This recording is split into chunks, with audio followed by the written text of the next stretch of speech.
শ্রী শ্রী রামকৃষ্ণ কথামৃত আপনাদের কাছে অত্যন্ত পরিচিত একটি বই, যা আপনারা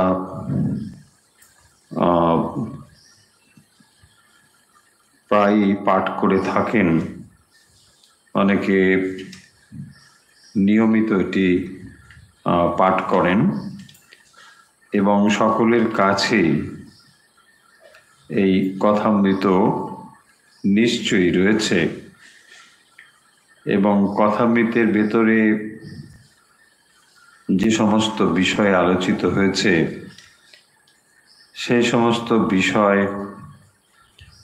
যিনি ভক্ত হতে চান, শ্রী রামকৃষ্ণের ভাবধারায়, অথবা যারা আরো বৃহত্তর অর্থে ঠাকুরের ভক্ত হতে চান, ভগবানের ভক্ত হতে চান, তাদের জন্য এই বইটি প্রয়োজনীয় শুধু বলবো না, অপরিহার্য বলবো। কারণ এই সময়ে কথামৃতের সঙ্গে তুলনা করা যাবে এরকম কোনো গ্রন্থ আর নেই। কথামৃত ভগবানের স্বয়ং মুখ নিঃসৃত কথা। তাই আমরা যে অর্থে শ্রীমদ্ ভগবত গীতা গুরুত্বের সঙ্গে চর্চা করি, শ্রী শ্রী রামকৃষ্ণ কথামৃতও কিন্তু শ্রীমদ্ ভগবত গীতার থেকে কোনো অংশে কম নয়। ভগবান স্বয়ং ভক্তদের উদ্দেশ্যে যে সমস্ত কথা বলেছেন, সেই কথাই কথামৃতের পাতায় লিপিবদ্ধ করা হয়েছে, যাতে করে ভবিষ্যতের ভক্ত যারা হবেন, তারা কিভাবে শ্রী রামকৃষ্ণকে ভালোবাসতে চেষ্টা করবেন, শ্রীরামকৃষ্ণের ব্যক্তিত্ব কেমন ছিল, এই সমস্ত আলাপচারিতা বা কথোপকথনের ভেতর দিয়ে আমরা খানিকটা হলেও ধরতে চেষ্টা করব। তাই শ্রী শ্রী রামকৃষ্ণ কথামৃত অত্যন্ত পরিচিত একটি গ্রন্থ, এবং আপনারা সকলেই কম বেশি এই গ্রন্থটি পাঠ করেছেন বা করে চলেছেন। আমরা বহুবার বলেছি যে যেহেতু এটি ডায়েরির মতো করে লেখা, অর্থাৎ যেদিন যেদিন মাস্টারমশাই শ্রীরামকৃষ্ণের কাছে উপস্থিত হয়েছেন, সেদিন তিনি তারিখ সহযোগে যা যা আলোচনা হয়েছে সেগুলোকে ডায়েরির পাতায় লিখে রেখেছিলেন, এবং পরবর্তী সময়ে সেগুলোকে তিনি বড় করে সাধারণ মানুষের জন্য বা সকলের জন্য উপস্থাপন করেছেন। তাই এমন নয় যে এর একটি পরিচ্ছেদ থেকে আরেকটি পরিচ্ছেদে যেতে গেলে কোনো রকমভাবে একটির ওপর একটি নির্ভরশীল, তা কিন্তু বলা যায় না। কারণ বিষয়গুলো যেহেতু বদলে বদলে যাচ্ছে এবং পরিপ্রেক্ষিত বদলে যাচ্ছে, ফলে এক একটি দিন স্বয়ং সম্পূর্ণভাবেই আলোচিত হতে পারে। আমরা আজকে যে অংশটি আলোচনা করব বলে আপনাদের ইতিমধ্যেই বললাম, তা হলো 9 নভেম্বর 1884। 9 নভেম্বর 1884, ত্রয়োদশ পরিচ্ছেদ, ভক্ত সঙ্গে সংকীর্তনানন্দে। আমরা ঠিক এর একটু পরবর্তী অংশ থেকে পড়ব, যেখানে ভক্ত সঙ্গে ভক্ত কথা প্রসঙ্গে, এই জায়গাটি থেকে আমরা পড়া শুরু করব আজকে। যারা অখণ্ড সংস্করণ ফলো করছেন, সেখানে পৃষ্ঠা সংখ্যা হবে 705, অন্য বইতে নিশ্চয়ই অন্যরকম হবে। মণি এবং গোপালের আর যাওয়া হইল না, তাহারা আজ রাত্রে থাকিবেন। তাহারাও আরো দু একজন ভক্ত মেঝেতে বসিয়া আছেন। কিয়ৎক্ষণ পরে ঠাকুর শ্রীযুক্ত রাম চক্রবর্তীকে বলিতেছেন, রাম, এখানে যে আর একখানি পাপোশ ছিল, কোথায় গেল?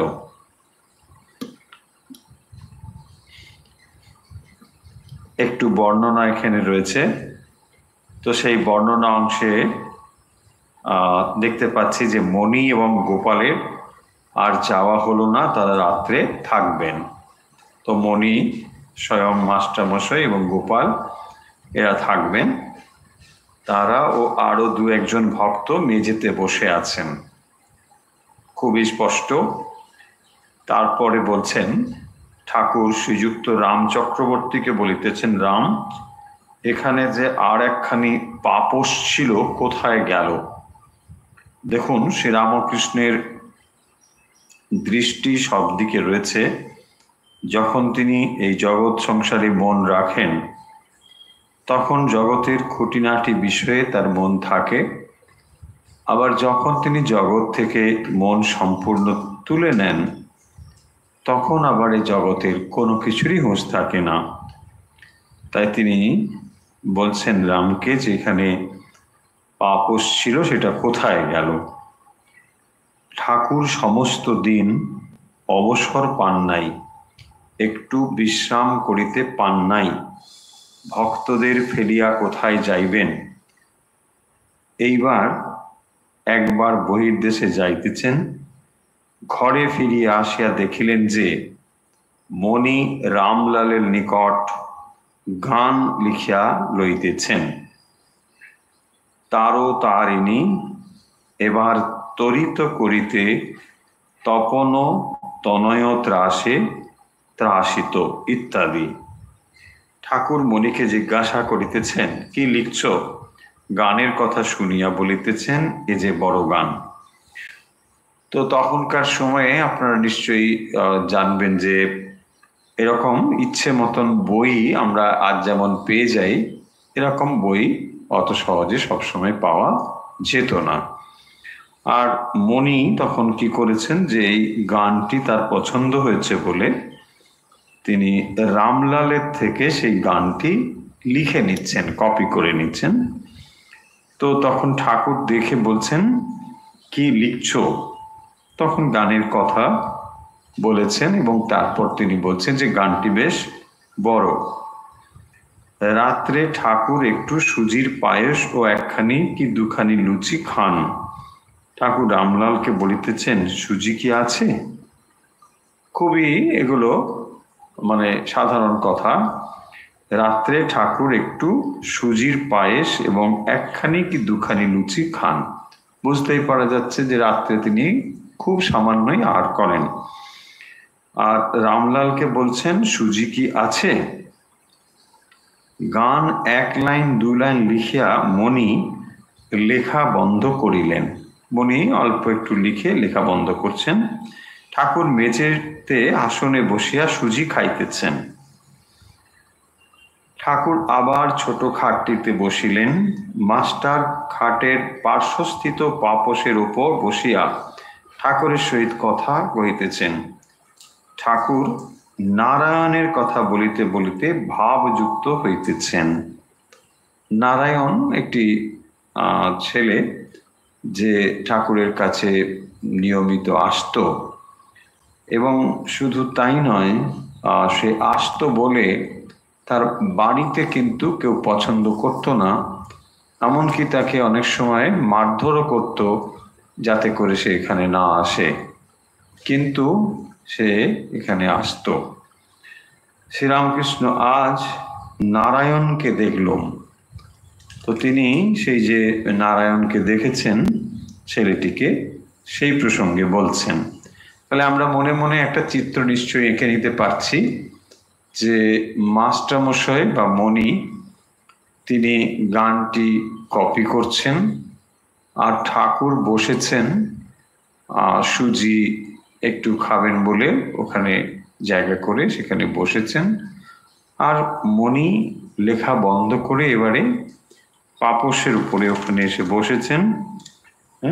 মাস্টার খাটের পার্শ্বস্থিত পাপোশের উপর বসিয়া ঠাকুরের সহিত কথা কইতেছেন। তো তখন তিনি ওই পাপোশের উপর এসে বসেছেন, আর তখন তিনি কথা বলছেন যে আজকে নারায়ণকে দেখলাম। আজ্ঞে হ্যাঁ, চোখ ভেজা, মুখ দেখে কান্না পেল। কে বলছেন? মাস্টার। মাস্টার বলছে আগে হ্যাঁ, চোখ ভেজা, মুখ দেখে কান্না পেল। শ্রীরামকৃষ্ণ ওকে দেখলে যেন বাৎসল্য হয়। শ্রীরামকৃষ্ণ বলছেন নারায়ণকে দেখলে যেন বাৎসল্য হয়। এখানে আসে বলে ওকে বাড়িতে মারে, ওর হয়ে বলে এমন কেউ নেই। কুবজা তোমায় কু বোঝায়, রাই পক্ষে বোঝায় এমন কেউ নেই। তো শ্রীরামকৃষ্ণ বলছেন যে নারায়ণকে দেখলাম, ভালো লাগলো। আর মাস্টার বলছেন আগে হ্যাঁ, চোখ ভেজা, মুখ দেখে কান্না পেল। চোখ ভেজা মানে এ অর্থ হতে পারে যে ঠাকুরের কাছে এসেছে, অনেক মারধর সহ্য করতে হয়েছে, হয়তো কান্নাকাটিও করেছে, তার ফলে তার চোখ ভেজা ভেজা, এটাও তিনি লক্ষ্য করেছেন। এবং বলছেন যে মুখ দেখে কান্না পেল, ফলে তখনও যে তার বিষণ্ণতার ছাপ রয়েছে মুখে, সেটি মাস্টারমশাইয়ের দৃষ্টি হয়তো এড়িয়ে যায়নি। তাই তিনি বলছেন যে তার চোখ দেখলাম, মুখ দেখে কান্না পেল। ওকে দেখলে যেন বাৎসল্য হয়। দেখুন শ্রীরামকৃষ্ণ, এই ছেলেটি নারায়ণ, যে হয়তো বেশি দিন বাঁচবে না, আমরা দেখব যে কথা মৃতের মধ্যে রয়েছে, সে অল্প দিন পরে মারা গিয়েছিল, কিন্তু একটা নিশ্চয়ই তার সুকৃতি ছিল, তা না হলে এভাবে স্বয়ং ভগবানের সঙ্গে তার যোগাযোগ হয় না। তো তিনি যখন এসেছেন দেহ ধারণ করে, শ্রীরামকৃষ্ণ তাকে বলছেন যে তার সম্পর্কে বলছেন ওকে দেখলে যেন বাৎসল্য হয়। এখানে আসে বলে ওকে বাড়িতে মারে, এখানে আসতে দেয় না। অথচ দেখুন ওই বালক অবস্থায় সে শ্রীরামকৃষ্ণকে কি এমন বুঝেছে, কি এমন জেনেছে যে মারধর সত্ত্বেও সে ছুটে ছুটে আসে শ্রীরামকৃষ্ণের কাছে। এবং সেইটিকেই তিনি এখন মজা করে খানিকটা বলছেন, ওর হয়ে বলে এমন কেউ নেই। মানে ওই যে বাড়িতে থেকে আসে, সবাই ওকে বকাবকি করে, মারধর করে, সেইটিকে তিনি বলছেন কুবজা তোমায় কু বোঝায়, রাই পক্ষে বোঝায় এমন কেউ নেই। তো কুবজা তোমায় কু বোঝায় মানে কুবজা এসে একটা কিছু বলে চলে গেল, আর সেটাই সবাই বিশ্বাস করছে, কিন্তু রাই পক্ষে বোঝায় এমন কেউ নেই। তো দুটো পক্ষ, একটা রাই পক্ষ আর একটা কৃষ্ণ পক্ষ, শ্রীকৃষ্ণের পক্ষ। তো সেই জন্যে যে এসে বলে যাচ্ছে, কুবজা যেমন বলছে সেটাই বিশ্বাস করছে। কিন্তু এটা দিয়ে তিনি এই কথাটাই বলতে চাইছেন যে নারায়ণ যে এখানে আসে, এটাকে সাপোর্ট করে কেউ যদি কিছু বলতো, তাহলে হয়তো নারায়ণের এই যে মারধর করাটা হয়তো খানিকটা কমতো। সেই বিষয়ে তিনি বলছেন যে কুবজা তোমায় কু বোঝায়, রাই পক্ষে বোঝায় এমন কেউ নেই। মাস্টার সহাস্যে হরিপদর বাড়িতে বই রেখে পলায়ন।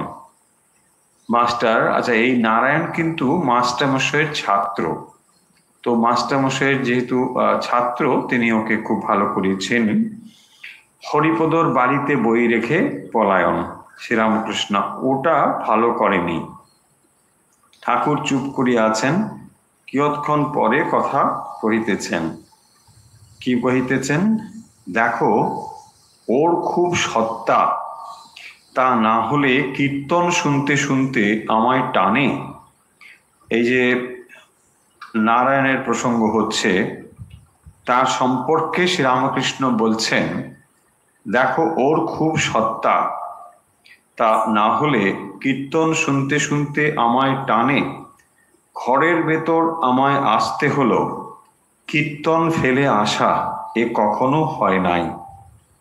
তো কীর্তন শুনতে শুনতে নারায়ণকে তিনি দেখতে উঠে এসেছেন, তা না হলে কীর্তন শুনতে শুনতে আমায় টানে।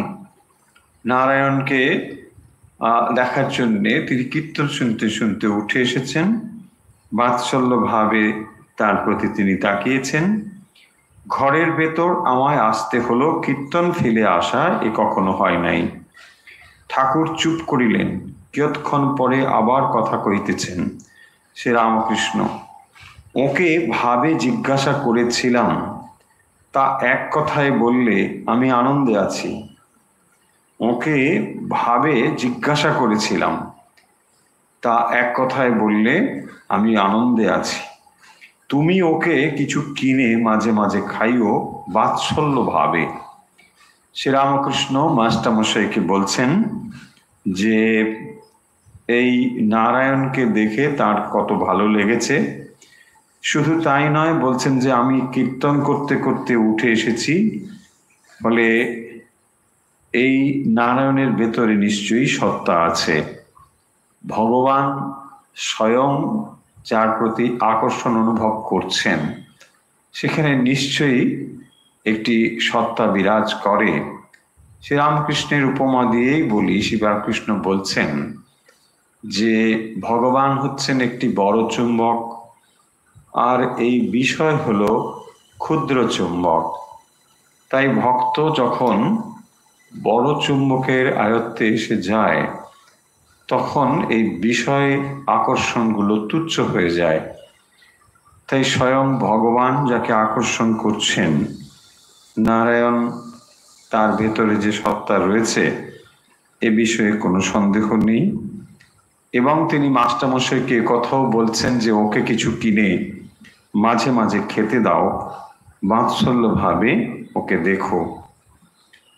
ঠাকুর শ্রীরামকৃষ্ণ তেজচন্দ্রের কথা কহিতেছেন মাস্টারের প্রতি, একবার ওকে জিজ্ঞাসা করে দেখো, একবারে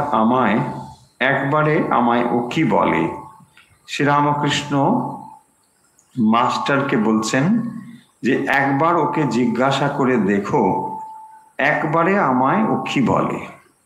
একবারে আমায় কি বলে মানে প্রথমবারে সে আমাকে কি বলে ধারণা করেছে বা বলে, সেইটি জানতে চেয়েছেন। মানে জ্ঞানী কি কি বলে, আর কি কি বলে এসব। শুনলুম তেজচন্দ্র নাকি বড় কথা কয় না, তেজচন্দ্র নাকি বড় কথা কয় না। গোপালের প্রতি, দেখ তেজচন্দ্রকে শনি মঙ্গলবারে আসতে বলিস।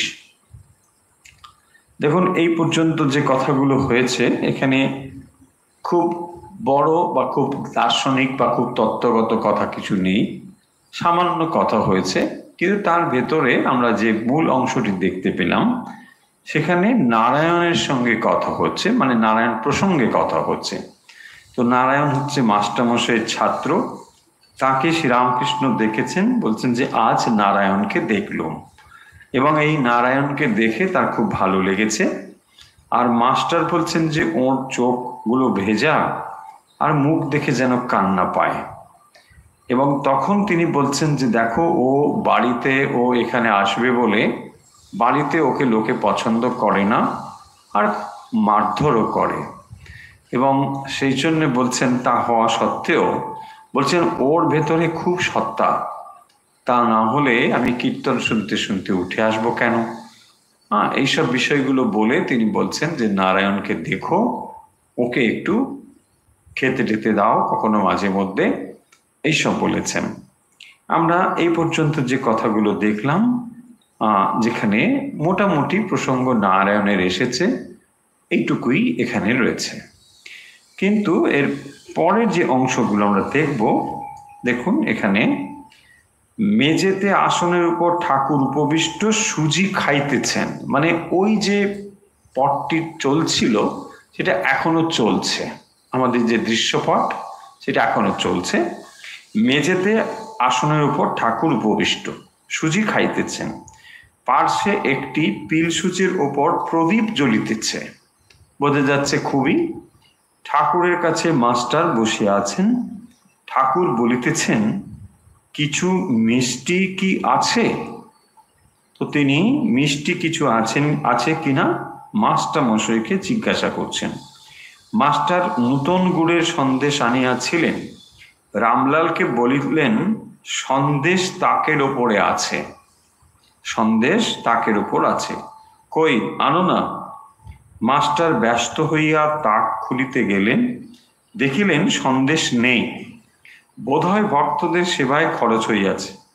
অপ্রস্তুত হইয়া ঠাকুরের কাছে ফিরিয়া আসিয়া বসিলেন। ঠাকুর কথা কইতেছেন, আচ্ছা, একবার তোমার স্কুলে গিয়ে যদি দেখি। মাস্টার ভাবিতেছেন, উনি নারায়ণকে স্কুলে দেখিতে যাইবার ইচ্ছা করিতেছেন। আমাদের বাসায় গিয়ে বসলে তো হয়। মানে দেখুন, শ্রীরামকৃষ্ণ এই নারায়ণকে দেখার কথা ভাবছেন, নিজে থেকেই যাবেন। কিরকম মানে শ্রীরামকৃষ্ণের মনে এই নারায়ণের প্রতি একটা বাৎসল্য ভাব উঠেছে, এটা খুব স্পষ্ট বোঝা যাচ্ছে। এবং মাস্টারমশাইয়ের যেহেতু স্কুলের ছাত্র, তাই তিনি বলছেন যে আচ্ছা, একবার তোমার স্কুলে গিয়ে যদি দেখি, মানে নারায়ণের সঙ্গে দেখা করতে যদি ওর বাড়ির লোকে এরকম এখানে আসতে বাধা দেয়, তাহলে বরং আমি তোমার স্কুলে কেন যাই না, সেখানে তো আসবে, দেখা হয়ে যাবে। এবং তাতে মাস্টারমশাই ভাবিতেছেন, উনি নারায়ণকে স্কুলে দেখিতে যাইবার ইচ্ছা করিতেছেন। মাস্টার বলছেন, আমাদের বাসায় গিয়ে বসলে তো হয়, তো আপনি স্কুলে না গিয়ে যদি বাসাতে অপেক্ষা করেন তাহলেও হতে পারে, সেই কথা বলছেন। না, একটা ভাব আছে, দেখুন কি ভাব আছে, কি জানো, আর কেউ ছোকরা আছে কিনা একবার দেখতো। তার মানে শ্রীরামকৃষ্ণ যখন এসেছেন শরীর ধারণ করে, তিনি এটি নিশ্চিত রূপে জানেন যে যাদের যাদের তার এই লীলার সঙ্গে যুক্ত হওয়ার কথা, তারা সকলেই হাজির হবেন। এবং তাই তিনি দেখবেন যে তারা আর কে কে এখানে রয়েছে। মাস্টারমশাইকে সেই জন্য বলছেন যে শুধু তোমার ওখানে বসে থাকলে আমি একটি ছেলেকে দেখতে পাবো, নারায়ণকে দেখতে পাবো, কিন্তু ওখানে যদি আমি যাই তাহলে আরো অনেককে দেখতে পাবো। এবং তাদের ভেতরে যদি কারো এরকম সত্তা থাকে, তাহলে তিনি তার দিকে তাকে আকর্ষণ করতে পারবেন। সেই জন্যে তিনি বলছেন যে আমি দেখতুম। মাস্টার বলছেন, অবশ্যই আপনি যাবেন, অন্য লোক দেখতে যায় সেরও আপনিও যাবেন। তার মানে স্কুল দেখতে অনেকে যান, তো সেই রকম আপনি স্কুল দেখতে যাবেন, যেতেই পারেন, কোনো অসুবিধে নেই। কিন্তু ওই মানে ছেলে ধরতে যাবেন, ছেলে ধরা ঠিক নয়, মানে কে কে আছে কিনা সেটা যে আপনি দেখতে যাবেন, সেই রকম ভাবে ঠিক যাওয়াটা যাবে না। আপনি আপনার মতন যাবেন, দেখে নেবেন, অনেকে তো যায় এরকম। ঠাকুর আহারান্তে ছোট খাটটিতে গিয়া বসিলেন। একটি ভক্ত তামাক সাজিয়া দিলেন। ঠাকুর তামাক খাইতেছেন। ইতিমধ্যে মাস্টার ও গোপাল বারান্দায় বসিয়া রুটি ও ডাল ইত্যাদি জল খাবার খাইলেন। তাহারা নবতের ঘরে শুইবেন ঠিক করিয়াছেন। খাবার পর মাস্টার খাটের পার্শ্বস্থ পাপোষে আসিয়া বসিলেন। শ্রীরামকৃষ্ণ, নহবতে যদি হাঁড়িকুড়ি থাকে এখানে শোবে, এই ঘরে যে আর কি।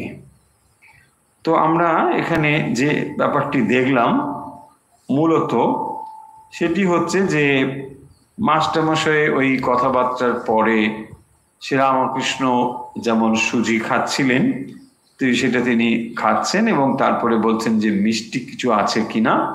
মাস্টার গিয়ে বললেন যে না, মিষ্টি যা ছিল সব শেষ হয়ে গেছে, হয়তো ভক্তদের টক্তদের দেওয়া হয়েছে, এইসব দিয়ে শেষ হয়েছে। তো তারপরে তিনি বলছেন যে আচ্ছা, একবার তোমার স্কুলে যদি যাই তাহলে নারায়ণের সঙ্গে দেখা হয়ে যাবে। এই প্রসঙ্গ আমরা এই জন্য আলোচনা করছি, এইটা বোঝানোর জন্যে যে দেখুন, শ্রীরামকৃষ্ণ মানে ভক্ত ভগবানকে যেমন খুঁজছেন, ভগবানও কিন্তু ভক্তকে সমানভাবেই খুঁজছেন। তো এই এই জিনিসটি বোঝার জন্যই এখানে যে এত তার তত্ত্ব কথা রয়েছে তা নয়, কিন্তু সামান্য কথা হলেও তার ভেতরে এইটি রয়েছে যে শ্রীরামকৃষ্ণ নারায়ণকে দেখার জন্যে মাস্টারমশাই স্কুলে যেতে রাজি হয়েছেন। সেখানে মাস্টারমশাই বলছেন যে আপনি আমার বাসায় গিয়ে বসবেন, দেখা হয়ে যেতে পারে। বলছে না গো, তা নয়, আমি গেলে যেমন নারায়ণকে দেখব, আরো কেউ আছে কিনা আমি দেখব। অর্থাৎ তার এই লীলা সঙ্গে যারা যারা আসবেন তারা পার্শ্ববর্তী নানা জায়গায় শরীর ধারণ করেছেন, কিন্তু এক সময় যখন তিনি দিব্যলোকে ছিলেন সেখান থেকে যখন এসেছেন, ফলে সেই সময় তার কিরকম ছিল, আর এখন তিনি যখন শরীর ধারণ করে এখানে এসেছেন তখন তার কিরকম হয়েছে, সেটি মায়ার সঙ্গে সংযুক্ত হয়ে মায়ার জগতে কেমন হয়েছেন, এইটি জানতে শ্রীরামকৃষ্ণ অত্যন্ত আগ্রহী। এবং সেই জন্য দেখবেন তার লীলা পার্শ্বদের তিনি নিজেই যেন খুঁজে নিচ্ছেন, এবং খুঁজে নেবার জন্যে শুধু তাই নয়, যখন তার সাধনা পূর্ণ হয়েছে দক্ষিণেশ্বরের কালীবাড়ির ওপরে গিয়ে ছাদে তিনি ডাকছেন, একেবারে আক্ষরিক অর্থেই সেখানে ডাকছেন, ওরে কে কোথায় আছিস আয়। তার মানে যে লীলা করবেন বলে শ্রীরামকৃষ্ণ শরীর ধারণ করে এসেছেন, তার সঙ্গে যাদের যাদের আসার কথা ছিল তারা কোথায়, তারা এখন কেন আসছে না, সেই জন্যে তিনি প্রার্থনা করছেন বা কাঁদছেন বা ডাকছেন, আহ্বান করছেন যে তারা যেন এসে হাজির হয়। আর এদিকে মাস্টারমশাইকে বলছেন আমি তোমার স্কুলে যাব, নারায়ণকে যেমন দেখতে পাবো, পাশাপাশি আর কেউ আছে কিনা সেটাও আমি দেখব। তো তাই জন্য মাস্টারমশাই কি বলছেন যে হ্যাঁ আপনি আসতে পারেন, অনেকে তো এইভাবে স্কুলে আসে, তো আপনি এইভাবে আসতে পারেন। তারপরে সেদিন এইভাবে শেষ হলো কথাগুলো, এবং তারপর মাস্টারমশাই সেখানে হারাদি করে দক্ষিণেশ্বরে সেদিন থাকলেন নহবতে।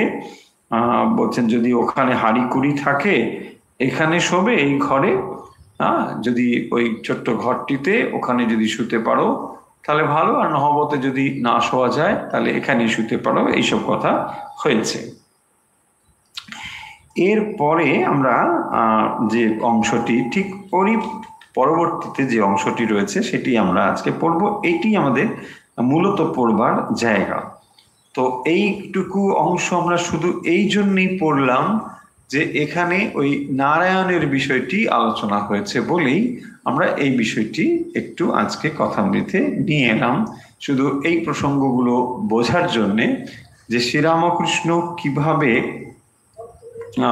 তার যে অন্তরঙ্গ যারা তার লীলা পার্ষদ, তো তাদের জন্য তিনি কিভাবে ব্যাকুল থাকতেন সেই বিষয়টি আলোচনার জন্যই আমরা এই বিষয়টি আজকে আলোচনা করলাম। এরপরে যে অংশটি রয়েছে দেখুন, সেখানে একটু বর্ণনা রয়েছে। রাত 10টা-11টা হইল, ঠাকুর ছোট খাটটিতে তাকিয়া ঠেসান দিয়া বিশ্রাম করিতেছেন। মণি মেঝেতে বসিয়া আছেন, মণির সহিত ঠাকুর কথা কইতেছেন। ঘরের দেওয়ালের কাছে সেই পিল সুজের উপর প্রদীপে আলো জ্বলিতেছে। যে ডেসক্রিপশনটা আগে রয়েছে খানিকটা একই রকম, এখানে ওই পিল সুজের ওপর প্রদীপে আলো জ্বলছে। আর রাত 10টা-11টা, ঠাকুর অহেতুক কৃপা সিন্ধু, মণির সেবা লইবেন। দেখো আমার পাটা কামড়াচ্ছে, একটু হাত বুলিয়ে দাও তো। শ্রীরামকৃষ্ণ কিভাবে এই মাস্টারমশাইকে ধীরে ধীরে তার অন্তরঙ্গ মধ্যে নিয়ে আসছেন একবার লক্ষ্য করে দেখুন। যে মাস্টারমশাই প্রথম সাক্ষাতে শ্রীরামকৃষ্ণকে ঠিক সেইভাবে তিনি যে একেবারে দণ্ডবত প্রণাম করেছেন এরকম কিন্তু নেই, হাত জোর করে প্রণাম করেছেন এরকম একটা ভাব সেখানে রয়েছে। এবং কেন সেটা রয়েছে না, তিনি এটা জানতেন, বা যেহেতু তিনি ইংরেজি শিক্ষায় শিক্ষিত একজন মানুষ হঠাৎ করে একজন মানুষকে পা ছুঁয়ে প্রণাম করবেন, এটা হয়তো তার ওই অভ্যাসের মধ্যে ছিল না। কিন্তু মাস্টারমশাইকে কিভাবে তিনি পরিবর্তিত করে নিয়ে আসছেন, শুধু মাস্টারমশাই কেন, যারা তার সঙ্গ করছেন তাদের ভেতরে কোনটি কিরকম রয়েছে এটি শ্রীরামকৃষ্ণ জেনে ধীরে ধীরে তার ভেতরে সেই পরিবর্তনটুকু নিয়ে আসছেন। দেখুন, সেই জন্য আমরা দেখছি যে মাস্টারমশাইকে তিনি বলছেন, মণিকে বলছেন, দেখো আমার পাটা কামড়াচ্ছে, একটু হাত বুলিয়ে দাও তো। তো একটু হাত বুলিয়ে দিলে কি হবে না, ওই আস্তে আস্তে করে তার ভেতরে একটা নত হওয়ার ভাব, মাস্টারমশাই শ্রীরামকৃষ্ণের প্রতি এই পরিবর্তনগুলো অলরেডি হয়ে গেছে, এখন অনেকটা সময় হয়েছে, কিন্তু তবুও তাকে বলছেন যে একটু যেন এই সেবার অধিকার তিনি মাস্টারমশাইকে দিচ্ছেন। মণি ঠাকুরের পাদমূলে ছোট খাটটির উপর বসিলেন এবং কোলে তাহার পা দুখানি লইয়া আস্তে আস্তে হাত বোলাইতেছেন। ঠাকুর মাঝে মাঝে কথা কহিতেছেন। একবার মনের চোখে এই দৃষ্টি, এই যে ছবি, আপনি একবার মনে মনে শুধু ভাবুন যে শ্রীরামকৃষ্ণ দক্ষিণেশ্বরের ওই ছোট খাটটিতে ঠাকুর তাকিয়া ঠেসান দিয়ে বিশ্রাম করছেন, আর মণিতে সেখানে বসেছিল এবং সেখানে তিনি বলছেন যে আমার পাটা একটু কামড়াচ্ছে, তুমি একটু হাত বুলিয়ে দাও। এবং এই হাত বুলিয়ে দেওয়াতে নিশ্চয়ই দেখুন যে বর্ণনা এখানে রয়েছে যে খাটটির ওপর বসিলেন, মণি ঠাকুরের পাদমূলে ছোট্ট খাটটির উপর বসিলেন এবং কোলে তাহার পা দুখানি লইয়া আস্তে আস্তে হাত বোলাইতেছেন। ঠাকুরের পা দুটি মাস্টারমশাইয়ের কোলে। একবার মনে মনে ভাবুন আর মাস্টারমশাইয়ের জায়গায় নিজেকে বসিয়ে ফেলুন, তাহলে দেখবেন কথামৃতের এই যে অনুধ্যান, এটা সুন্দরভাবে আপনার মনে গেঁথে যাবে। মাস্টারমশাইয়ের জায়গায় মাস্টারমশাই পরম সৌভাগ্যবান নিঃসন্দেহে, কিন্তু আমরাও অনুধ্যান করবার সময় মনে মনে ঠাকুরের পা দুটিকে যেন আমাদের কোলেতে আমরা নিলাম, নিয়ে ঠাকুর মণিকে যেমন বলছেন যে আমার পা দুটি কামড়াচ্ছে, আস্তে আস্তে হাত বুলিয়ে দাও, আপনিও মনে মনে ওই ভাবটিকে গ্রহণ করে ঠাকুরের পায়ে আস্তে আস্তে করে হাত দুটো বুলিয়ে দিন। ঠাকুর মাঝে মাঝে কথা কহিতেছেন, আজ সব কেমন কথা হয়েছে বলছেন, হ্যাঁ আজ সব কেমন কথা হয়েছে। ওই যে একটু আগে কথাবার্তাগুলো হলো, সেই কথাগুলোর ভেতরে খুব একটা গভীর কোনো ভাব যে ছিল না, বা অন্য ঠাকুরের বা অন্য আধ্যাত্মিক ভাব বিশেষ কিছু ছিল না, সেইটি জন্য বলছেন যে আজ কি এমন কথা হলো, আগে খুব ভালো, আজ সব কেমন কথা হয়েছে, মানে আগে খুব ভালো। শ্রীরামকৃষ্ণ সহাস্যে, আকবর বাদশাহের কেমন কথা হলো, আগে হ্যাঁ। শ্রীরামকৃষ্ণ, কি বলো দেখি। এইবারে শ্রীরামকৃষ্ণ জানতে চাইছেন যে আকবর বাদশাহের কি কথা হলো। মণি তখন বলছেন, ফকির আকবর বাদশাহের সঙ্গে দেখা করতে এসেছিল। আকবর শাহ তখন নামাজ পড়ছিল, নামাজ পড়তে পড়তে ঈশ্বরের কাছে ধন দৌলত চাচ্ছিল। তখন ফকির আস্তে আস্তে ঘর থেকে চলে যাওয়ার উপক্রম করলে। পরে আকবর জিজ্ঞাসা করাতে বললে, যদি ভিক্ষে করতে হয় ভিখারির কাছে কেন করব। তো এই কথাটি আমরা কথামৃতের অন্যত্র পেয়েছি, এবং সেখানে কি কথা রয়েছে না, ফকির আকবর সাহেবের কাছে দেখা করতে এসেছে, একজন ফকির এসেছেন আকবর শাহর সঙ্গে দেখা করতে। তো আকবর শাহ তখন কি করছেন, নামাজ পড়ছেন, এবং নামাজ পড়তে পড়তে তিনি ঈশ্বরের কাছে ধন দৌলত প্রার্থনা করছেন, যে আমার এই চাই ওই চাই, সব যেমন লোকে সাধারণভাবে প্রার্থনা করে থাকেন। তো তখন সেই ফকির আস্তে আস্তে ঘর থেকে চলে যাওয়ার উপক্রম করছেন, যে না আমি চলে যাব। তো তখন আকবর জিজ্ঞাসা করলেন যে কেন চলে যাবে। তখন বলছেন, যদি ভিক্ষে করতে হয় ভিখারির কাছে কেন করব। তো দেখুন এই কথাটির তাৎপর্য হচ্ছে যে যদি চাইতেই হয় সর্বোচ্চ ধন চাইব, এবং যিনি সবকিছু দিতে পারেন তার কাছেই চাইব।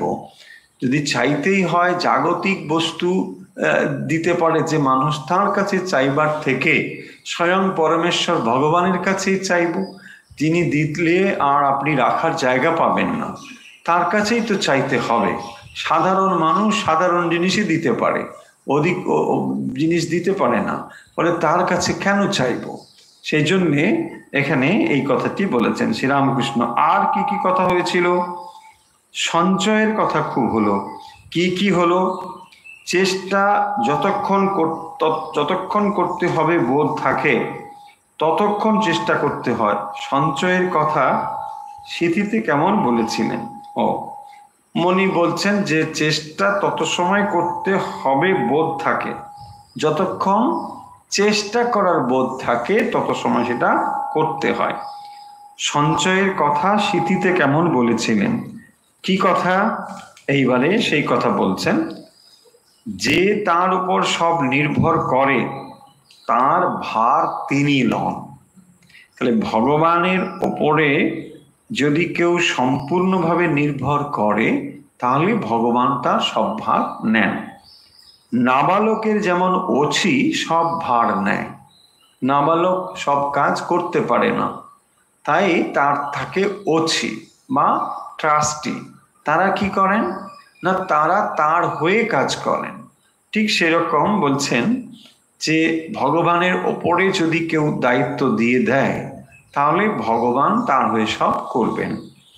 আরেকটি কথা শুনেছিলাম যে নিমন্ত্রণ বাড়িতে ছোট ছেলে নিজে বসবার জায়গা নিতে পারে না, তাকে খেতে কেউ বসিয়ে দেয়। তো ছোট ছেলে মানে সে সর্বদা ভগবানের উপর নির্ভরশীল। যে ভগবানের উপর নির্ভরশীল তার সব ব্যবস্থা ভগবানই করে দেয়। এবং সেই জন্যে আরেকটি উপমা হিসেবে এখানে বলছেন যে ছোট ছেলে যদি নেমন্তন্ন বাড়িতে যায় তাহলে সে নিজে থেকে কোথাও কি বসে পড়ে না, বড়রা তাকে ঠিক করে দেয়, বলে দেয় এইখানে বসো, এইখানটায় বসো। ঠিক সেরকম ভাবে ভগবানের উপর যদি কেউ নির্ভর হয় তাহলে ভগবান তার সব ব্যবস্থা করে দেন। না, ও হলো না। মাস্টারমশাইয়ের এই কথা শুনে শ্রীরামকৃষ্ণ বলছেন, না, ও হলো না। বাপে ছেলের হাত ধরে লয়ে গেলে সে ছেলে আর পড়ে না। তো এই যে উপমা, সেই উপমা শ্রীরামকৃষ্ণ যেন খানিকটা সংশোধন করে এখানে বলছেন যে ও হলো না, বাপে ছেলের হাত ধরে লয়ে গেলে সে ছেলে আর পড়ে না। তার মানে যদি ছেলে বাপের হাত ধরে তাহলে সেটা পড়ে গেলেও যেতে পারে। উল্টো দিক থেকে যদি হয়, অর্থাৎ ছেলের হাত যদি বাপ ধরে তাহলে কিন্তু আর ভয় নেই, এটা তিনি বলছেন। ও হলো না, বাপে ছেলের হাত ধরে লয়ে গেলে সে ছেলে আর পড়ে না। ফলে যদি ভগবান তাকে ধরেন, ভক্তের হাত যদি ভগবান ধরেন তাহলে আর কোনো বিপদের সম্ভাবনা নেই। ছেলে যদি হাত ধরে ধরে যায়, বাবার হাত যদি ছেলে ধরে তাহলে বিপদ হলেও হতে পারে, কিন্তু উল্টো দিক থেকে যদি বাবা ছেলের হাত ধরে তাহলে আর কোনো ভয় নেই। এটি মানে তিনি সংশোধন করে বলছেন। আর আজ আপনি 3 রকম সাধুর কথা বলেছিলেন।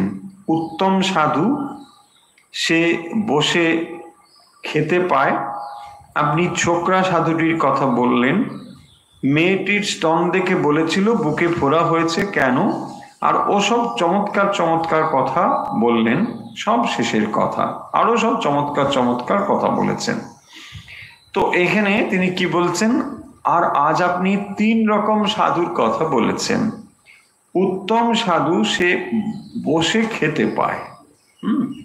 যে উত্তম সাধু সে কি করে, তাকে কোথাও যেতে হয় না, সে সাধন ভজন নিয়ে থাকে এবং এভাবেই সে খেতে পায়। আর একটি ছোকরা সাধুর, এখানে একটি গল্প আপনারা অনেকেই জানেন, যে কথামৃতে এই গল্পটিও রয়েছে, যে এক ব্রহ্মচারী সে ভিক্ষা করতে বেরিয়েছে এবং সেখানে গিয়ে দেখলো যে এরকম একটি মা তাকে ভিক্ষা দিতে এসেছে, এবং সে তখন যেহেতু ব্রহ্মচারী কিছু জানে না তাই সে এরকম বলছে যে মা তোমার মেয়ের বুকে বোধহয় ফোড়া হয়েছে, এইসব বলেছে। তারপরে বলেছে না বাবা তা নয়, ওর সন্তান হবে এই জন্যে। এবং তখন ওখানে সেই ব্রহ্মচারী একটা নতুন জ্ঞান পেল। সে বলল যে ভগবান তার পৃথিবীতে সন্তান আসবে, সেই জন্যে যদি মায়ের বুকে তিনি তার খাবারের ব্যবস্থা করে রাখেন, তাহলে তো আমার ঘুরে ঘুরে ভিক্ষা করার কোনো প্রয়োজন নেই। ভগবান, আমি যদি ভগবানের উপর নির্ভরশীল হতে পারি, তাহলে ভগবান সমস্ত ব্যবস্থা করতে পারবেন এরকম বা করবেন, এরকম সমস্ত ব্যাপারগুলো বা এই কথাগুলো আলোচনা হয়েছিল, সেটি তিনি বলছেন। কি কি কথা, মানে আরো কি কি কথা হলো, সেই পম্পার কাকের কথা। রাম নাম অহর্নিশ জপ করছে, তাই জলের কাছে যাচ্ছে কিন্তু খেতে পাচ্ছে না। পম্পার কাকের কথা, পম্পা সরোবরে যে কাক, সে কি করছে না অহর্নিশ জপ করছে, ভগবানের নাম জপ করছে, আর এদিকে তার খুব পিপাসা, তাই জলের কাছে যাচ্ছে কিন্তু খেতে পারছে না। কারণ জলের কাছে গিয়ে যদি সে জল পান করে, তাহলে ওই সময়টুকু ভগবানের নাম করা হবে না। আর ভগবানের ওই সময় নামটুকু না করা হলে পরে সময়টা ব্যর্থ হয়ে যাবে, বিফল হয়ে যাবে। সেই জন্য সে তৃষ্ণার্ত হওয়া সত্ত্বেও ভগবানের নাম থেকে বিরত হয়ে যাবে বলে তা করতে পারছে না। আর সেই সাধুর পুঁথির কথা, সেই সাধুর পুঁথির কথা মানে এখানে একটি সেই গল্প রয়েছে যে এক সাধু, তো সে এতই তার বিশ্বাস যে সে মানে ওই নদীর ওপর দিয়ে মানে হেঁটে হেঁটে চলে যাচ্ছে। তো হেঁটে হেঁটে চলে যাচ্ছে, কি করে চলে যাচ্ছে, দেখলো যে কিছুই নাই, তার পুঁথিতে কেবল রাম নাম লেখা রয়েছে। একটা সাধু সে কি করছে, ওটা একটা আলাদা, এটা একটা আলাদা, ওই জলের উপর দিয়ে হেঁটে যে আসে রাম নাম, সেটাও একটা রয়েছে। এখানে বলছেন যে পুঁথির কথা, মানে সাধুর পুঁথি, সে একটা পুঁথি মানে নিয়ে বেড়ায়, সর্বত্র যায়। তো সেই পুঁথিতে কি আছে দেখতে হবে, সাধুর পুঁথিতে নিশ্চয়ই অনেক কিছু শাস্ত্র টাস্ত্র। বলছেন শাস্ত্র টাস্ত্র কিছু নেই, কেবল ওই সারা পুঁথি জুড়ে কেবল রাম নাম লেখা আছে, ভগবানের নাম লেখা আছে। তাতে কেবল ওম রাম এই কথা লেখা, আর কিচ্ছু নেই। ওম রাম সারা পুঁথি জোড়া এই নাম লেখা আছে, এইটি লেখা। আর হনুমান রামকে যা বললেন, কি বললেন, সীতাকে দেখে এলুম, শুধু দেহটি পড়ে রয়েছে, মন প্রাণ তোমার পায়ে সব সমর্পণ করেছে। তো বলছেন সীতাকে দেখে এলুম, শুধু দেহটি পড়ে রয়েছে, মন প্রাণ তোমার পায়ে সব সমর্পণ করেছেন। আর চাতকের কথা, ফটিক জল বই আর কিছু খাবে না। দেখুন এগুলো হচ্ছে সমস্ত ভক্তের অবস্থার কথা, যে ফটিক জল ছাড়া আর চাতক অন্য জল খাবে না। ভগবান এর প্রতি ভক্ত এতটাই তার প্রীতির ভাব যে সর্বদাই সে ভগবানকে নিয়ে থাকতে ভালোবাসে, অন্য কোনো বিষয়ে তার কোনো আগ্রহ নেই, সেইটি এখানে বলছেন। আর জ্ঞানযোগ আর ভক্তিযোগের কথা কি, তো আমরা এখানে এই যে অবস্থা এখানে লেখা হচ্ছে যেগুলো, তাতে স্পষ্টতই বুঝতে পারছি যে মাস্টারমশাই এই কথাগুলো শুনেছেন শ্রীরামকৃষ্ণের মুখে, কিন্তু এখন মাস্টারমশাই যেন ওই কথাগুলো কিভাবে শুনেছেন বা কিভাবে তিনি বুঝেছেন, সেই কথাগুলো খানিকটা এডিট করার যদি দরকার থাকে, সেটাকে তিনি এডিট করে দিচ্ছেন, সংশোধন করে দিচ্ছেন। আর মাস্টারমশাই কতখানি সে কথাগুলো বুঝেছেন, শ্রীরামকৃষ্ণ কথোপকথনের দ্বারা সেটা ঝালিয়ে নিচ্ছেন, আর মাস্টারমশাই সেই কথাগুলো বলছেন। যতক্ষণ কুম্ভ জ্ঞান ততক্ষণ আমি কুম্ভ থাকবেই থাকবে, আর যতক্ষণ আমি জ্ঞান ততক্ষণ আমি ভক্ত তুমি ভগবান।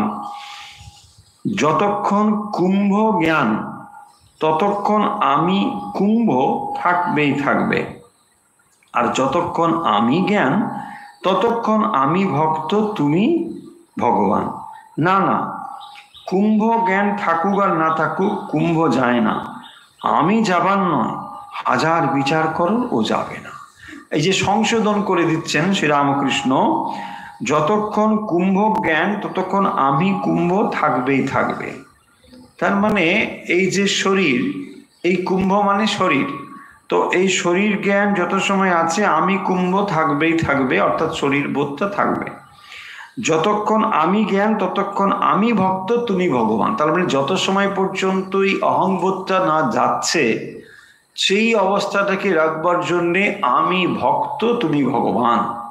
দেখবেন শ্রীরামকৃষ্ণ অন্যত্র বলছেন যে এই আমি তো যাবে না, তবে থাক শালা দাস আমি হয়ে, ভক্ত আমি হয়ে। তার মানে এই আমিত্ব যখন অহংকার সংযুক্ত যে আমি, এটা যখন যাবার নয় অত সহজে, তাহলে আমরা তাকে কি করতে পারি না, তাকে আমরা মোড় ফিরিয়ে দিতে পারি, একটা পরিবর্তন নিজের ভেতরে নিয়ে আসতে পারি। কি করে সেই পরিবর্তনটা হতে পারে না, আমি ভক্ত এই ভাব নিজের ভেতরে নিয়ে আসা, সেইটি বলছেন।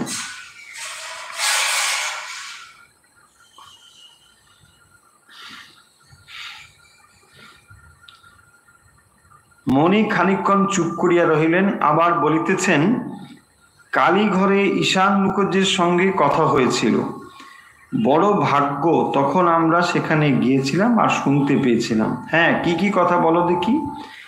সেই বলেছিলেন কর্মকাণ্ড আদিকাণ্ড, শম্ভু মল্লিককে বলেছিলেন যদি ঈশ্বর তোমার সামনে আসেন তাহলে কি কতকগুলো হাসপাতাল ডিসপেন্সারি চাইবে। তো এই যে কথাগুলো এখানে তিনি উল্লেখ করছেন যে কর্মকাণ্ড হলো আদিকাণ্ড।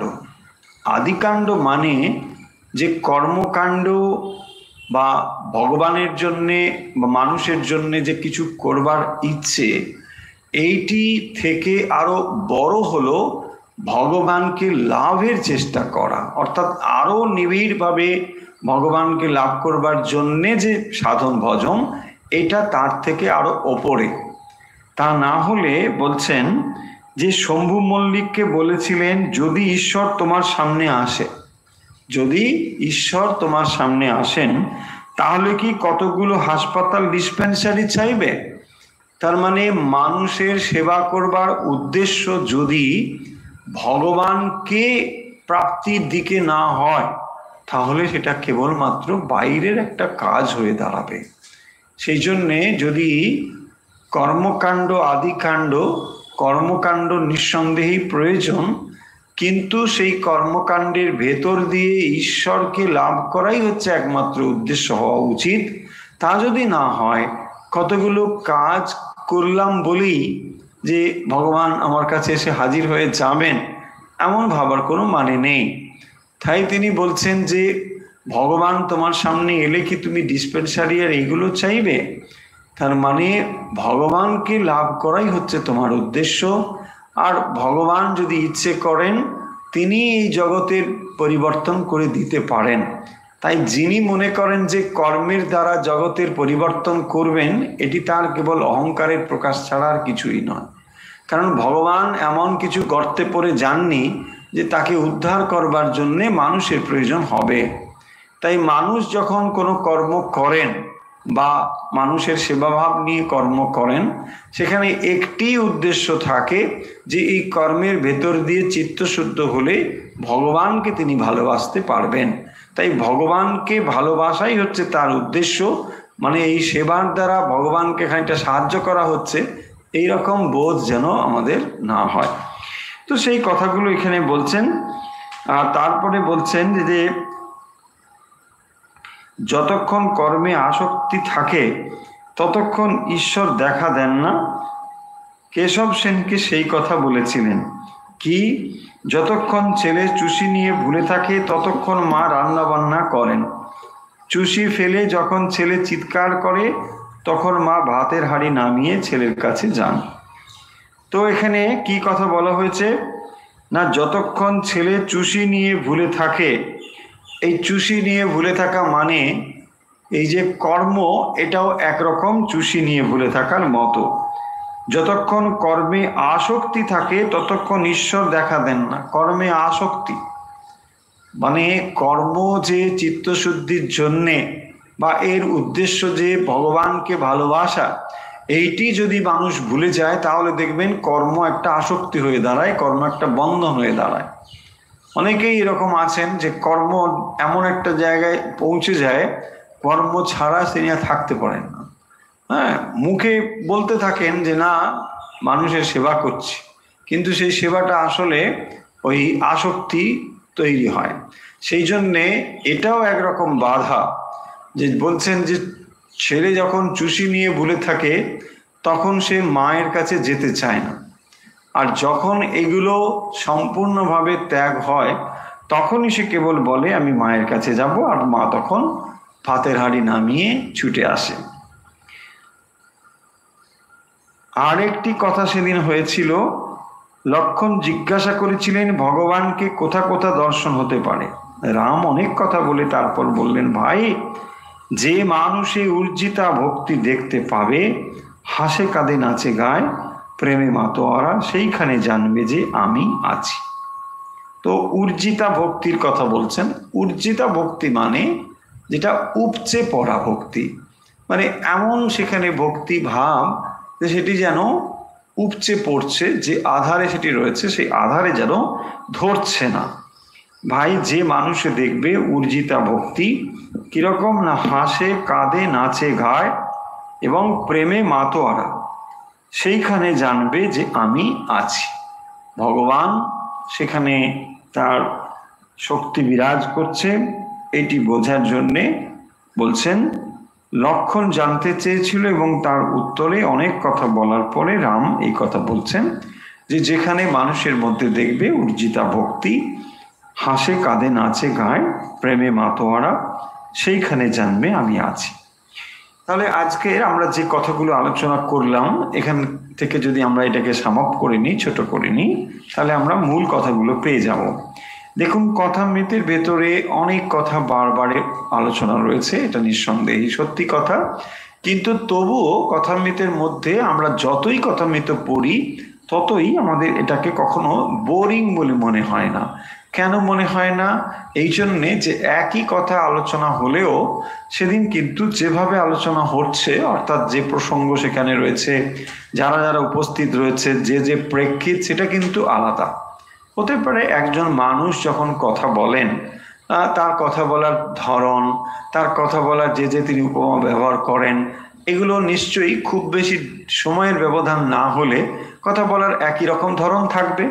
এবং সেই কথাগুলোকেই যখন তিনি বলেন তখন কোন কোন ক্ষেত্রে কার কার ক্ষেত্রে কি কি বলেন, সেই রেফারেন্সগুলোও কিন্তু শ্রীরামকৃষ্ণ উল্লেখ করে কথা বলেন। যে দেখো আমি সেখানে এটা বলেছিলাম, ওই কেশবকে ওটা বললাম, তারপরে এখানে এটা বললাম। মাস্টারমশাই সেগুলো নোট করেছেন এবং সেই কথাগুলো তিনি সেখানে রেফারেন্স সহযোগে উল্লেখ করেছেন যে আমি ওকে এই কথা বলেছি, একে এই কথা বলেছি। প্রথম অংশে আমরা যে অংশটি পড়লাম সেখানে মূলত নারায়ণের কথা এসেছিল, এবং এই নারায়ণ হচ্ছে একজন শ্রীরামকৃষ্ণের খুব ভক্ত। খুব ছোট বয়সে তিনি মানে মাস্টারমশাই যেহেতু ছাত্র ছিলেন, তখন থেকেই শ্রীরামকৃষ্ণের প্রতি তার একটা ভক্তি শ্রদ্ধার ভাব ছিল এবং তিনি আসতেন শ্রীরামকৃষ্ণের কাছে, এবং তার জন্য তার বাড়িতে কিন্তু খুব বাধা ছিল। কিন্তু সেই জন্য আমরা দেখবো যে মাস্টারমশাই বা শ্রীরামকৃষ্ণ স্বয়ং নারায়ণকে খুব ভালোবাসতেন এবং তাকে দেখা করবার জন্য তিনি নিজে যেতে চেয়েছিলেন, এবং মাস্টারমশাইকে বলছেন যে ওকে মাঝে মাঝে কিছু খেতে দাও বাৎসল্য ভাবে, এসব তিনি বলেছেন। ফলে আমরা সেখান থেকে দেখলাম যে ভগবান যেমন ভক্তের প্রতি, ভক্ত যেমন ভগবানকে চান, ভগবান ও ভক্তের প্রতি তিনিও কিন্তু একই রকম ভাবে আগ্রহী বা উৎসাহী। যেখানে ওই চুম্বকের কথা আমরা প্রসঙ্গক্রমে বললাম যে ভগবান হচ্ছেন বড় চুম্বক, এবং সেই চুম্বকের কেউ যদি স্বাদ পায় একবার, তাহলে এই বিষয়ের যে আকর্ষণগুলো আমরা আপাতভাবে মধুর বলে মনে করি সেইগুলো কিন্তু চলে যায়। ফলে ভগবান এর এই যে ভালোবাসা, সেই ভালোবাসা হচ্ছে এইগুলো থেকে সম্পূর্ণ আলাদা, এবং সেই ভালোবাসার ভেতরে যেহেতু কোনো লেনা দেনা নেই, যেহেতু কোনো বিষয়ে সংযুক্ত ব্যাপার নেই, সেই জন্যে অহেতুকী ভালোবাসা হওয়ার ফলে সেটি অত্যন্ত গভীর হয় এবং তার ফলে সেটি চিরস্থায়ীও হয়। সেই কারণের জন্যে আমরা দেখব যে সরল স্বভাব বালক নারায়ণ, তার মনে শ্রীরামকৃষ্ণের প্রতি যে ভক্তি শ্রদ্ধার ভাবটি জেগে উঠেছিল। আরো কথা এখানে আমরা দেখছি যে একটা প্রসঙ্গ এসেছে বাদশার কথা এবং ফকিরের কথা। আপনারা সকলেই সেই গল্প জানেন যে যখন ভগবান এর কাছে আকবর বাদশাহ প্রার্থনা করছেন যে ধন দাও দৌলত দাও, তখন একজন ফকির এসেছিলেন নবাবের দরবারে সাহায্য প্রার্থী হয়ে। কিন্তু যখন দেখলেন যে স্বয়ং নবাবই প্রার্থনা করছেন, তো তখন তার মনে হলো যে আমি নিজেই না কেন ভগবানের কাছে প্রার্থনা করি, যে যিনি ভগবানের কাছে নিজেই চাইছেন তার কাছে আর চাইব, যিনি চাইছেন তিনি তো ভিখারি, ফলে যিনি ভিক্ষার জন্য ভিক্ষা চাইছেন তার কাছে আর আমি কেন ভিক্ষা চাইব। এই কথাগুলো রয়েছে এবং এগুলো খুবই খুবই সহজ বিষয়গুলো। তারপরে আমরা দেখব যে আরো কথা এখানে রয়েছে, ওই নাবালকের যেমন অচির কথা রয়েছে, এরকম কিছু উত্তম সাধুর কথা রয়েছে। এই প্রসঙ্গগুলো এসেছে মানে আগে এগুলো আলোচনা হয়েছে, সেই বিষয়গুলো মাস্টারমশাই কিভাবে বুঝেছেন সেগুলোই যেন একটা তিনি ঝালিয়ে নিচ্ছিলেন এই কথার ভেতর দিয়ে। তো তারপরে আমরা দেখব এইভাবে এই কথাগুলো অগ্রসর হয়েছে এবং একেবারে শেষের দিকে যে কথাটি এসেছে সেটি হচ্ছে যে কর্ম এবং জ্ঞান এই বিষয়ে, যে যত সময় পর্যন্ত কর্ম হচ্ছে কর্ম আদিকাণ্ড, কর্ম আদিকাণ্ড চিত্তশুদ্ধির জন্য কর্মের প্রয়োজন, কিন্তু কর্ম একটা মানে বাধা হয়ে দাঁড়ায় যদি সেটা আসক্তিতে রূপান্তর হয়। কর্ম করতে করতে করতে করতে সেটা একটা আসক্তির মতন হয়ে যায় এবং তার ফলে এইটাও একটা বাধা হয়। কর্ম কেন করছি, কর্মগুলো করার উদ্দেশ্য হচ্ছে সেটা ভালো কর্ম হোক, মানুষের উপকারের জন্য কর্ম হলেও সেটার উদ্দেশ্য কিন্তু ভগবানকে লাভ করবার জন্যে। তাহলে ভগবানকে যদি লাভ করার উদ্দেশ্যে কোনো কর্ম করি তাহলে সেই কর্মগুলোর একটা মূল্য আছে, সেই কর্মগুলোর প্রয়োজন রয়েছে। এছাড়া যদি কর্মের জন্যেই কর্ম করি, অফকোর্স কর্ম করতে করতে মানুষের মন এভাবেই আসক্ত হয়ে পড়ে। প্রথমের দিকে হয়তো ঠিকঠাকই থাকে, কিন্তু কর্মের ভেতরে এমন একটি গুণ রয়েছে বলবো বা দোষ রয়েছে বলবো, যে যার ফলে কর্ম কিন্তু মানে ওই আসক্তির দিকে নিয়ে চলে যায়।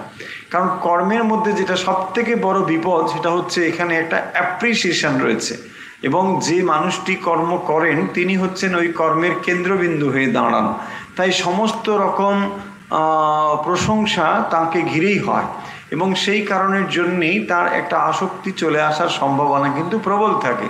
তাই কর্ম করতে করতে প্রথমের দিকে হয়তো খুব শুদ্ধতা পবিত্রতা ইত্যাদিগুলো থাকলেও থাকতে পারে, কিন্তু ধীরে ধীরে যদি এই বিচার বোধ এবং ঈশ্বরের জন্যই একমাত্র এটা করছি এই বোধ যদি না থাকে তাহলে কিন্তু কর্মের বিপদ রয়েছে। সেই জন্যে মাস্টারমশাইয়ের কে তিনি এই প্রসঙ্গ করে বিশেষ করে শম্ভু মল্লিকের কথা উত্থাপন করেই এই কথাটা তিনি যেন সবার উদ্দেশ্যে বলে যাচ্ছেন যে কর্ম আদিকাণ্ড, কর্মের প্রয়োজন রয়েছে, কর্মকে বাদ দেওয়া যাবে না।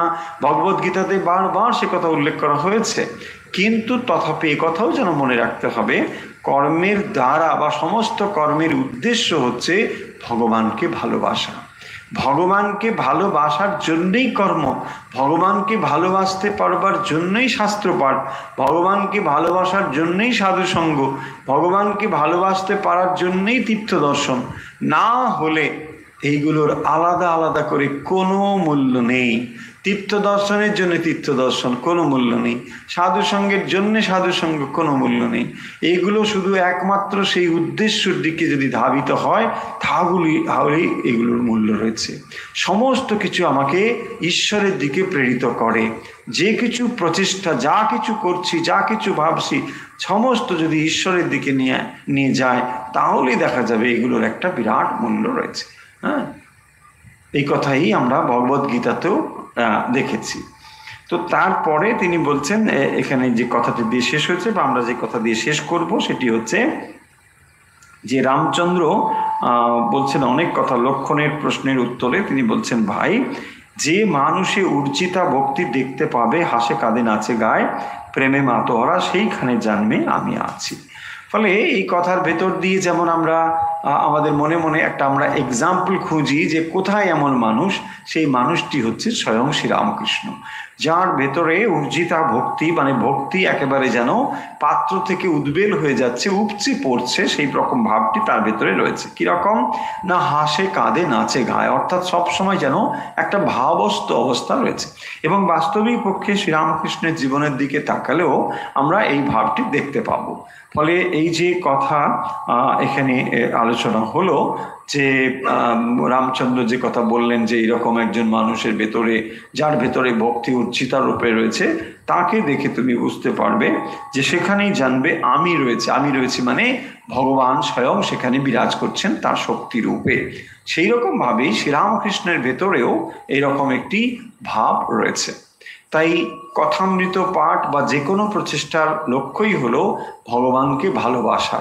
ভগবানকে ভালোবাসাই হচ্ছে সমস্ত শাস্ত্র পাঠ, সমস্ত চর্চা, সমস্ত আলোচনার উদ্দেশ্য। তাই আজকের কথামৃত পাঠ আমরা এখানে শেষ করছি। আজকের কথামৃত পাঠ আমরা যে অংশ থেকে করলাম এটি হলো 9 নভেম্বর 1884।